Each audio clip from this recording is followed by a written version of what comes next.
According to a former 31-year IBM employee, the highly publicized, mandatory switch from analog to digital television is mainly being done to free up analog frequencies and make room for scanners used. Read implantable Wi-Fi microchips and track people and products throughout the world. So all the American people, especially those in Texas and other busy border states, have been inundated lately with news reports advising them to hurry and get their expensive passports, enhanced driver's licenses, passport being forced to own. This digital television/Wi-Fi connection has been hidden, according to Patrick Redmond. Redmond, a Canadian, held a variety of jobs at IBM before retiring, including working in the company's Toronto lab from 1992 to 2007, then sales support.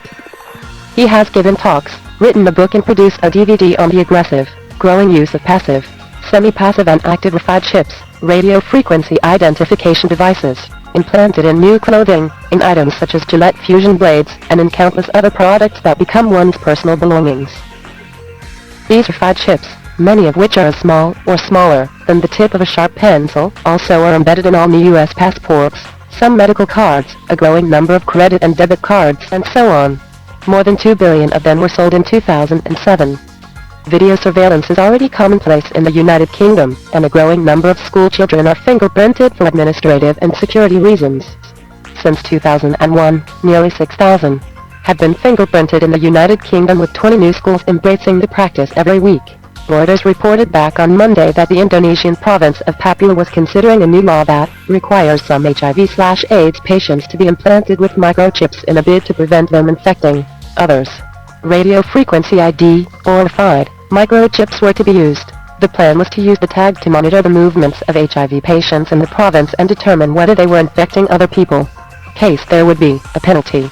The Reuters piece talked about the HIV rates in Papua, which are 15 to 20 times higher than the national average for Indonesia. The governments of the world are purposely collapsing the economies of the world to bring about the New World Order and the radio frequency identification device.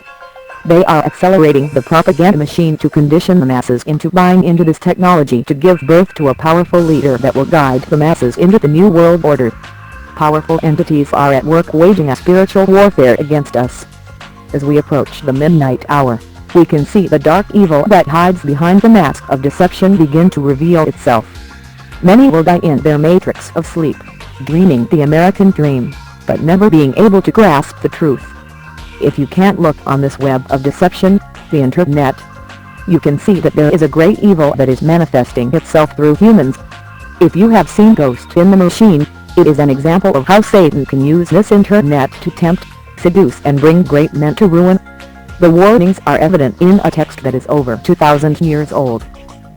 The world will embrace the Antichrist, for he brings a false peace and a false prosperity through the mark.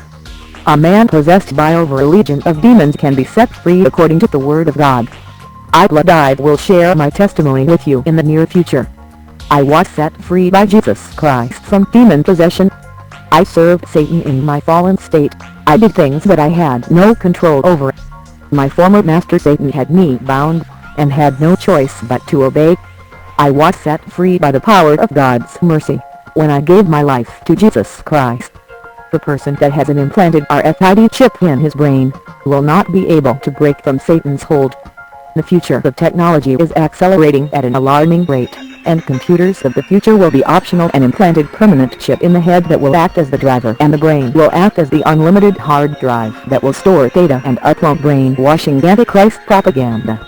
The radio frequency identification device for the right hand will be without question mandatory to buy and sell for the rich and poor alike.